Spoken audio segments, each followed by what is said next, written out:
In the name of Allah, the All-Beneficent, the All-Merciful. Ta, Sin, Mim. These are the signs of the manifest book. We relate to you, truly, some of the account of Moses and Pharaoh, for a people who have faith.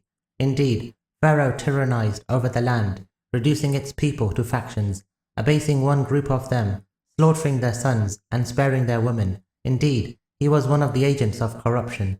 And we desired to show favor to those who were abased in the land, and to make them imams, and to make them the heirs, and to establish them in the land, and to show Pharaoh and Haman and their hosts from them that of which they were apprehensive. We revealed to Moses' mother, saying, Nurse him, then when you fear for him, cast him into the river, and do not fear or grieve, for we will restore him to you, and make him one of the apostles.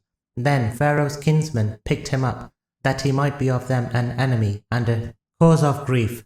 Indeed, Pharaoh and Haman and their hosts were iniquitous. Pharaoh's wife said to Pharaoh, This infant will be a source of comfort to me and to you. Do not kill him. Maybe he will benefit us, or we will adopt him as a son. And they were not aware. The heart of Moses' mother became desolate, and indeed she was about to divulge it, had we not fortified her heart, so that she might have faith in Allah's promise. She said to his sister, Follow him. So she watched him from a distance, while they were not aware. We had forbidden him to be suckled by any nurse since before. So she said, Shall I show you a household that will take care of him for you and will be his well-wishers? Thus we restored him to his mother, so that she might be comforted and not grieve, and that she might know that Allah's promise is true, but most of them do not know.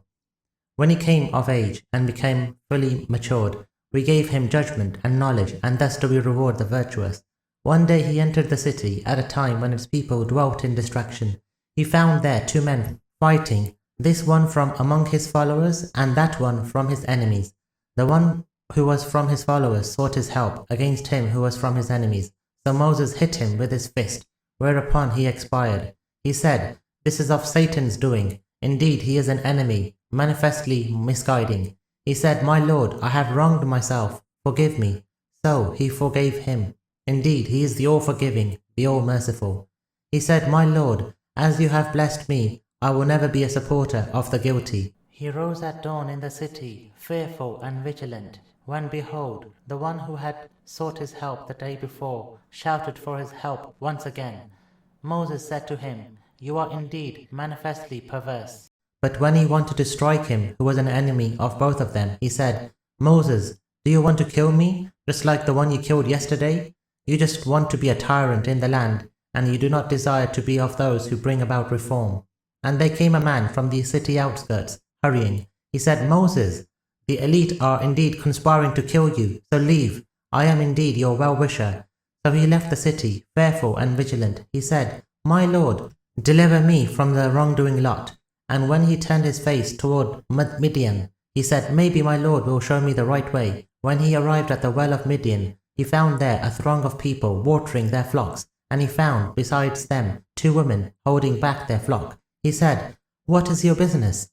They said, We do not water our flock until the shepherds have driven out their flocks, and our father is an aged man. So he watered their flock for them. Then he withdrew towards the shade, and said, My Lord, I am indeed in need of any good you may send down to me.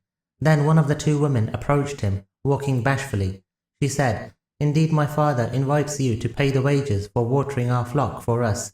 So when he came to him and recounted the story to him, he said, Do not be afraid. You have been delivered from the wrongdoing lot.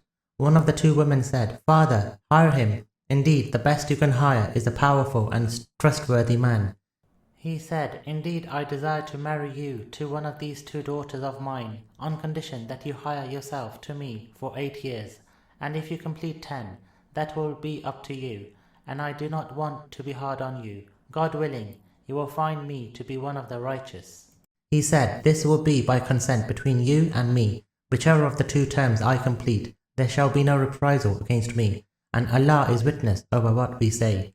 So when Moses completed the term, and set out with his family, he descried a fire on the side of the mountain. He said to his family, Wait, indeed, I descry a fire. Maybe I will bring you some news from it, or a brand of fire, so that you may warm yourselves. When he approached it, he was called from the right bank of the valley at the blessed spot from the tree, Moses, indeed, I am Allah, the Lord of all the worlds.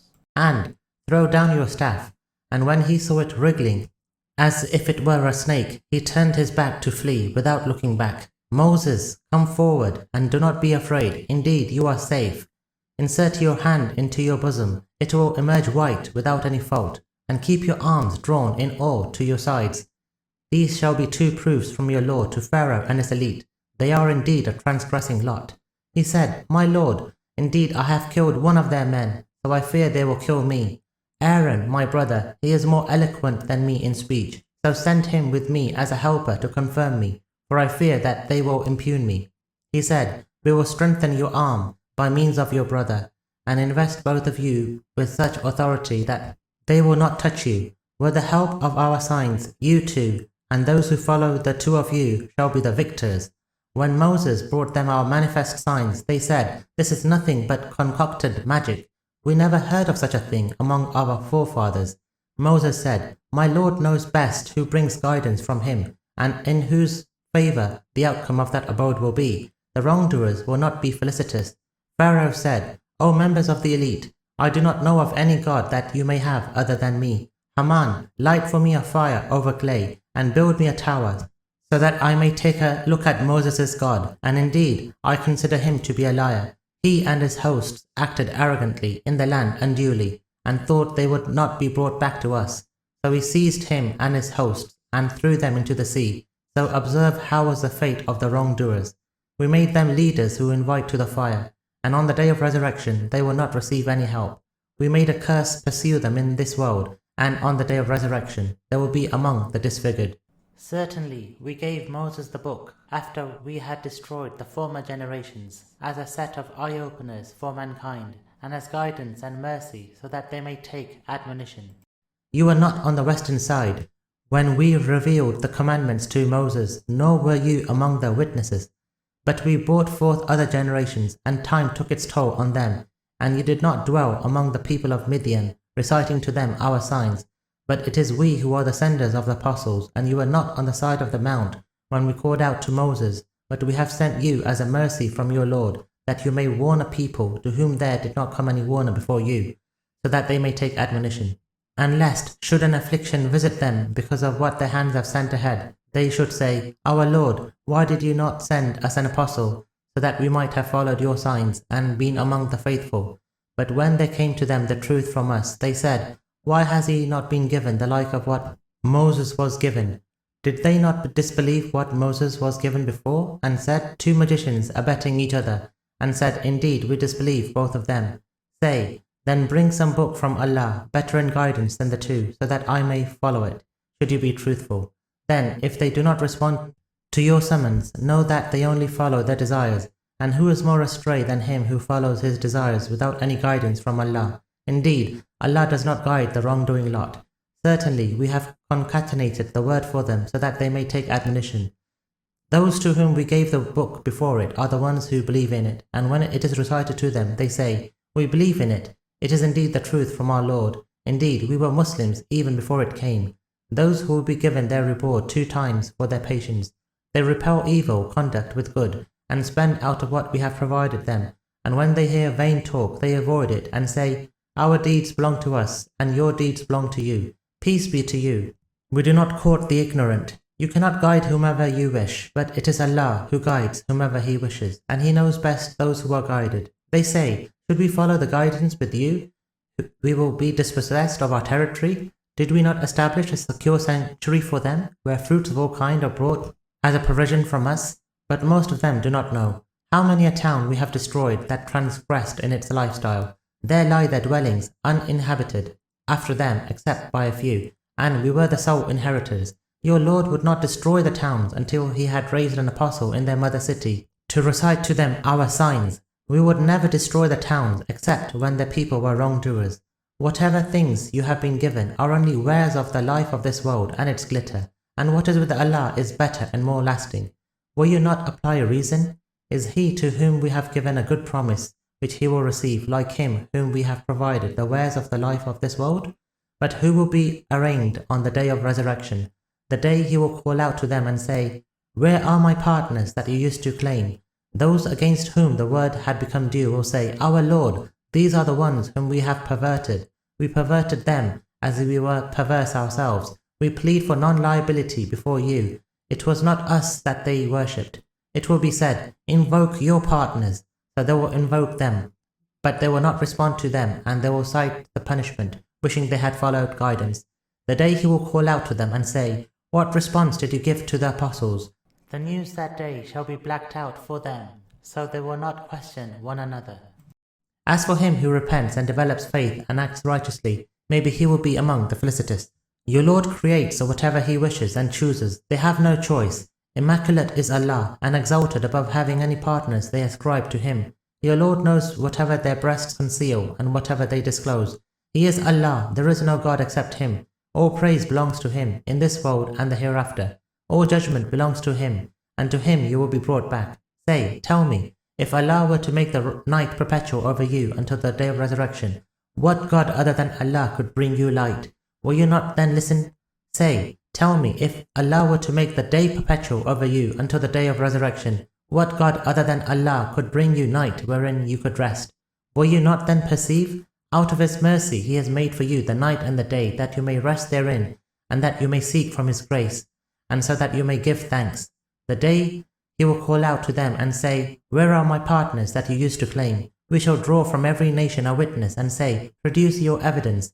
Then they will know that all reality belongs to Allah, and what they used to fabricate will forsake them. Korah indeed belonged to the people of Moses, but he bullied them. We had given him so much treasures that their keys indeed proved heavy for a band of stalwarts. When his people said to him, "Do not exult, indeed Allah does not like the exultant. By the means of what Allah has given you, seek the abode of the hereafter, while not forgetting your share of this world. Be good to others, just as Allah has been good to you, and do not try to cause corruption in the land. Indeed, Allah does not like the agents of corruption." He said, "I have indeed been given all this because of the knowledge that I have."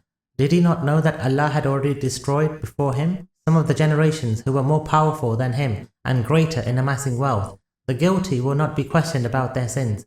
So he emerged before his people in his finery. Those who desired the life of the world said, "We wish we had like what Korah has been given. Indeed, he is greatly fortunate." Those who were given knowledge said, "Woe to you! Allah's reward is better for someone who has faith and acts righteously, and no one will receive it except the patient." So he caused the earth to swallow him and his house, and he had no party that might protect him from Allah, nor could he rescue himself. By dawn, those who longed to be in his place the day before were saying, "Don't you see that Allah expands the provision for whomever he wishes of his servants and tightens it? Had Allah not shown us favor, he might have made the earth swallow us too. Don't you see that the faithless do not prosper? This is the abode of the hereafter, which we shall grant to those who do not desire to domineer in the earth, nor to cause corruption, and the outcome will be in favor of the God-wary.